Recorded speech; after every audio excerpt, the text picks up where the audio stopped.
So I like to say it's really important to tell, don't sell, because you've got to connect with these buyers who have so much in front of them on an emotional connection. So storytelling is paramount.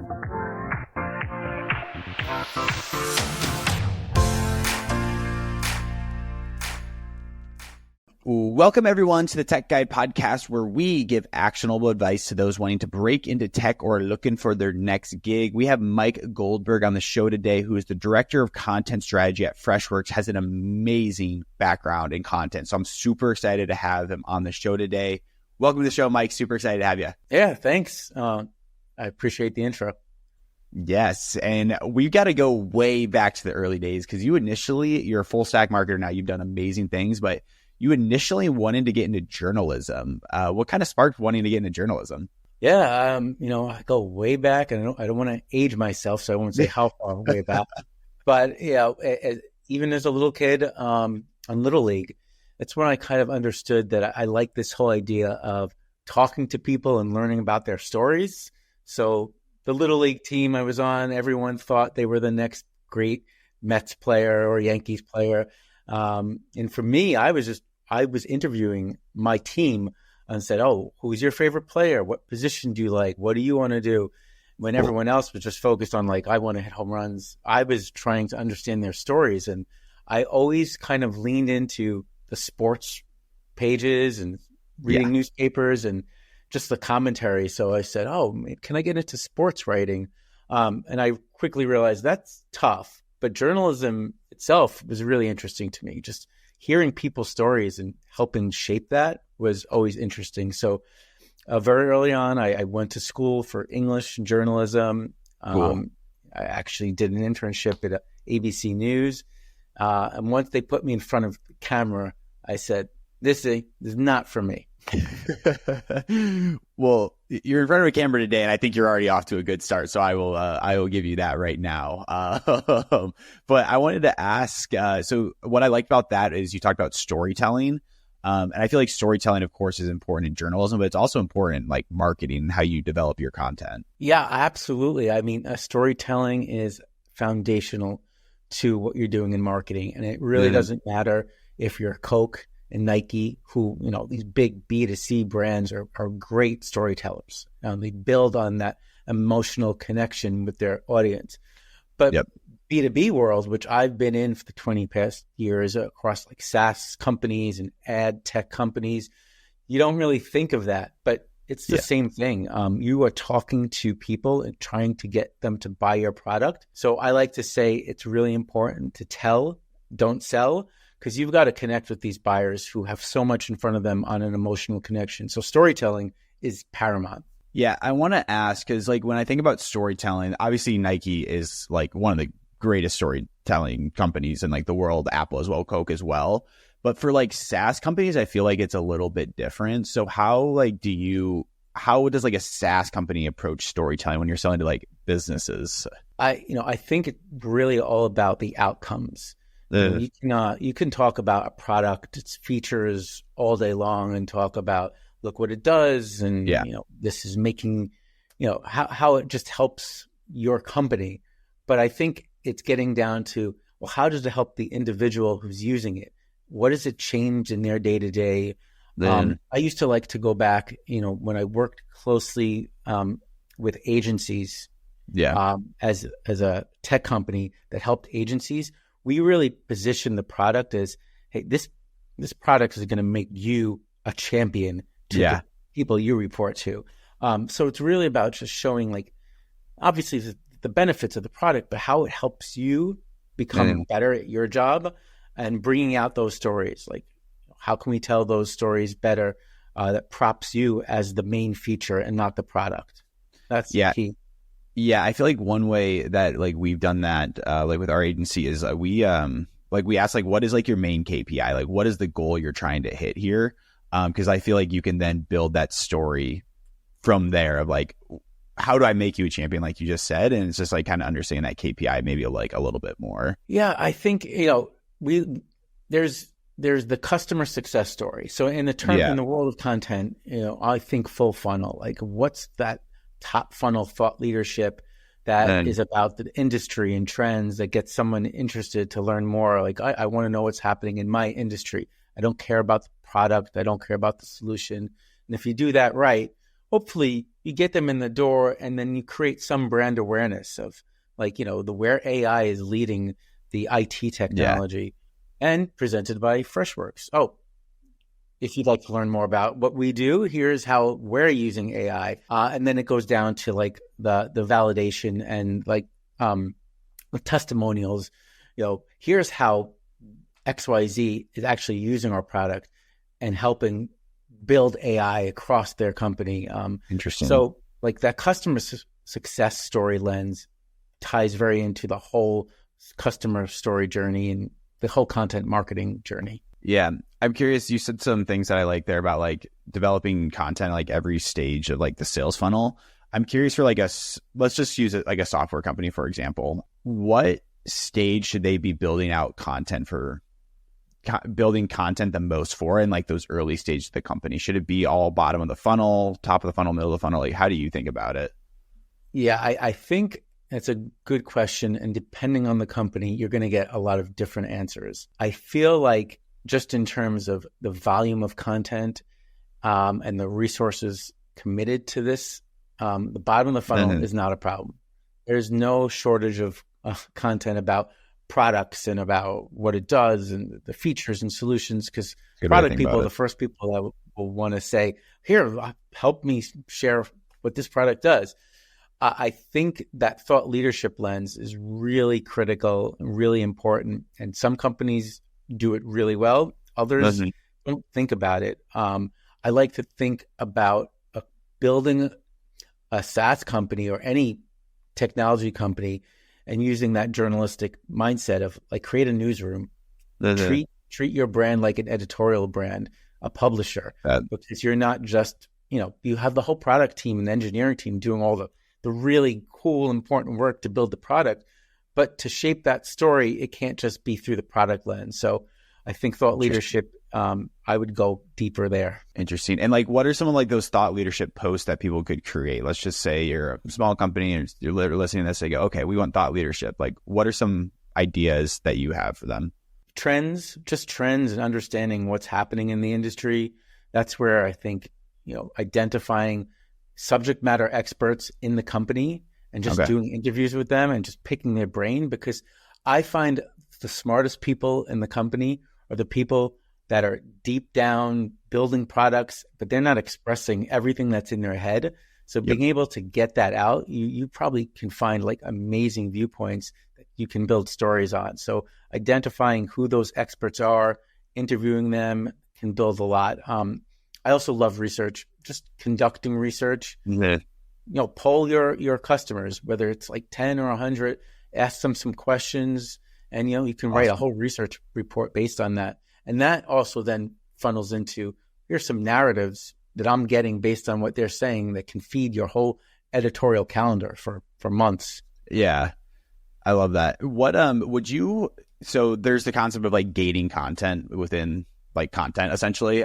Would you gate top of the funnel, like a research report that you spent time on, or how do you approach that? This is like my favorite debate. Okay. Not favorite debate to have, but it's the biggest debate, like to gate or not to gate.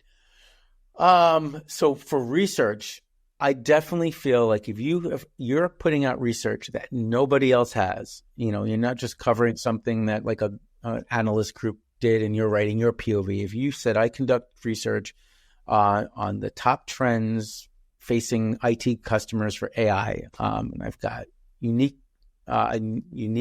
data and results, I would completely gate that, because what you're doing then is you're asking someone to fill out the form, but you're giving them something that they can't get anywhere else. Yeah. So like research, for sure, you can gate. You can build a lot of like top funnel blogs based on that covers it. You put that out there, but it should pique someone's interest to say, oh, I want to read the full report. This is worth my effort or my time to give my info, because I'm going to get something that's valuable. But not to gate is just regular thought leadership, videos. And then that's at the top. At the bottom of the funnel, people often think, well, everything bottom has to be gated, but like, back to the customer stories, never ever gate that, because that's a commercial for your business. So to put it behind a wall, I've seen that happen, and I've had a fight. That's a hill I die on. Like, do not gate customer stories and case studies. Yeah, I think that's an interesting point, because like people, I think when I think of like bottom of the funnel, I think of like you should gate everything. But I think your customer stories, your case studies are like a very good example of what you just said. Like, it's basically a commercial for your company where you don't want to be gating that. You want people to know that you delivered a 8x ROI or 72% increase in XYZ. So yeah, that's a really interesting concept as well. I'd be curious to learn a little bit more just about content. Like, where do you think it's going? Let's just say someone is about to enter the content. They want to get into content. What are some things? Obviously, AI tools are all out there, but where do you anticipate AI going in, like, or not AI, content going in the next like 3 to 5 years? Yeah, we're at a really interesting point, I think, for content marketing, where traditionally everyone, go back 10 years, a marketing team started realizing that content was important and how content can be used. So everyone was like, we need writers. We need good writers. We need content writers. I think I've seen a lot of people go from journalism and working at newspapers and traditional magazines, get into marketing because they had that skill set as a writer. And I think that's not going to go away. Like, being a good writer is key, and not just for content, I think for everything. But what I think is changing is that this notion that you need a content writer. I think what you need today is to be a content producer. That's where we're heading. Moving away from the written word and thinking about how you tell stories, how you do that through visuals, video, through more interactive ways, because the nature of the way people engage with content today is very different. There's so much. People don't read as much. As a writer, it pains me to admit that. We can write a 15-page ebook. People are skimming it for sound bites and whatnot. So you have to think about how you can create content so it's really consumable in the channels people are on now. So I that's my new catchphrase, is content writer to content producer. I really like the content producer, because you're right. Like, people, if someone sees a 15-page white paper, no one's going to actually read that. Like you just said, they're going to skim in and find the best parts. And I feel like adding a visual storytelling perspective component to that is a really good way to like bring out the key points in that white paper that you put together. And maybe you could even tease that white paper to download in the form or something. But changing from content writer to like content producers, that's a lovely term. I also want to talk about like your own content. Like, I'm on your website right now. You've got a whole portfolio, ebooks, white papers, bylines, videos, infographics, all that good stuff. So you've created content, so much content, so much content. Is there any drawback to, I'm just like curious on how you think about it. Is there any drawback to like spreading yourself too thin on the content that you produce? Yeah, you kind of get what I'm saying here. Well, I think you can get in your own way, where if you're producing so much, you start feeling like you're in that rut, and it's like the rinse and repeat cycle. And that sometimes can pull some of the creativity side of it out of it. And you just get into the mundane of, all right, do XYZ to produce the content, ship it next, and then you do the same. So I've had to kind of take a step back sometimes myself and to rethink how I go about content. And it comes down to just even like searching new ideas, looking for inspiration to rethink what I can do. Otherwise, I'm just, going through the same motions over and over again, which is what happens when you're creating content at such an incredible pace. Yeah. I would be curious, can you take us through your process on like how you produce content? Take us through like that very early stage of like research to actually like developing it. Yeah. Well, so the first thing I need to understand is like, what is the goal that content needs to achieve? What do we want people to do? For on the marketing side, obviously there's some strong KPIs that are usually attached to the content. Primarily conversions, transactions, downloads. We want someone to eventually sign up for a demo or talk to a salesperson. So that's the first thing I need to understand. The second part is, well, all right, what is the theme or messaging that we want to bring out? Are we talking about a specific product? Are we talking about some use cases? So then I have to identify, all right, who are the right people I need to talk to get the right story out? Then the third part is, all right, where is this going to be distributed? In the past, it was really easy. It was like, we're doing an ebook, putting it in email, asking people to download, or we've got some paid ads driving to the website. But now with all these different channels, I have to understand, are we looking to get people in the door through social media? Is it more of organic tied to SEO? Yep.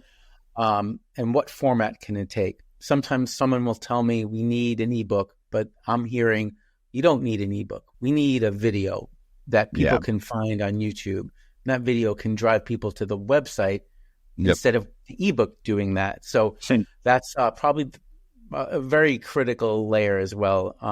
And then the fun part is, all right, what's the creative wrapper we could put on that? How much leeway do I have from a storyteller to go a little bit deeper outside the brand tone and voice, where we can play up and have fun? Or is this a little bit more mid-bottom funnel where, we want to keep a serious tone and have a more product-specific view? So those are all the different kind of questions I ask.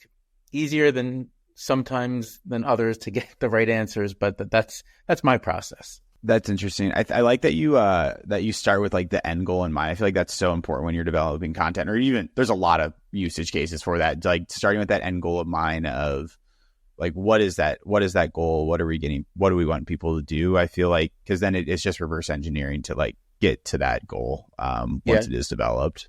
Yeah. So that's really good stuff as well. And I want to talk about like the most successful piece of content that you've ever made. Or not even the most successful, like some of the most successful pieces of content you've made. What are some like similar characteristics that those pieces of content that you've had? Just so when someone's thinking about like, okay, I'm about to enter the industry, like how do I make successful content? Like how do I make this work? Are there similar characteristics that you found to make those successful? Yeah. So there's like two examples of, how I think of content that is successful. It always comes back to, is this going to help somebody? That's the first thing all content should do. The content shouldn't be about the company. It should be about the end user. So, I mentioned research before. I'm a really big proponent in doing research as much as we can. Sometimes it's hard to do if you don't have the right budgets, because it takes a lot to field studies and surveys. But I did a research study way back when I was working at Dun & Bradstreet, which they were a 175-year-old company. They were breaking into an entirely new industry that was completely separate than the audience they traditionally talked to. So it was like almost treating themselves like a brand new company for this new space. And I said, well, instead of just trying to pitch the idea and messaging we want, let's just do a research study. Let's ask our audience or our potential prospects what they think, what their challenges are, solutions based on, this notion of programmatic advertising, which was the topic. And that created a whole research study that we built a whole content map around. That's that awesome. Research study was touching on things no one else was talking about. So it got a lot of pickup. Our PR team was like, yes, this is going to get us interviews for C-level execs. And it got a lot of attention and a lot of pipeline built. And then again, we were able to create that roadmap for content based on what people were telling us. So they wanted to read that content. Interesting. So that's a really great example, again, of making sure that you're writing content that people want, not what people think they want. And the second one is just really simple. It's like, how do we make it fun? So I was just thinking, we were talking, another piece of content was talking about the problem with data. Like, you have so much data in your database, the titles are wrong, people leave jobs, wrong phone numbers, and people were using this, and it was a big mess. And I was like, oh, it's like your database is like zombies or dead. And I was like, oh, The Walking Dead was on at the time. We were launching something around the new season. So instead of writing a whole study, I just pulled out some cool data points and asked the designer and said, can we make this kind of zombie Walking Dead-ish? Yeah. Put it out on social, and it got like one of the highest traffic pieces for social that we had, because it just talked to people how they think and how, I like that. It got onto that whole pop culture, idea. So it didn't feel like another B2B report. So that's something I always try to do. Like, how can I relate something to what's going on in the world? I'm not the hippest person in the world, but if I I like that, because I feel like with like the world today, with like, especially with like TikTok, like everyone's just like looking for like the trends. And I feel like relating your content to the trends is a way to like make it fun and make it authentic, and make it really stick with the customers. That's a really good thought. But yeah, as we wind down here, I would just be curious, just general advice. You've given a ton on like creating great content, but I've just general advice for someone young in their career that's creating content. What would you advise someone young in their career? Yeah, I know. I feel like everyone today is trying to be a content creator, given the world we live in and technology. But I think, again, it goes back to what I said. To create good content, it's to understand who you're talking to and create content that works for them, and not the content that you want to have. That's at the heart of successful storytelling. Giving somebody something that's going to help them, interest them, spark creativity on their end, and not make it about you, make it about them. I love that. That's awesome, Mike. And then please plug where people can find you, learn more about you. Please plug your website, all that good stuff where they can find your great work. Thank you so much for being here. Sure. Yeah. My website's MikeGoldbergB2B.com, where I throw all of this content on there. And, I am debating blogging again, or just maybe I'll just share links to all the bands that I think people are missing out on, because passionate metalhead here. I love it. Mike, thank you so much for being here today. Appreciate the insights and the advice you gave. Yeah, thanks for having me.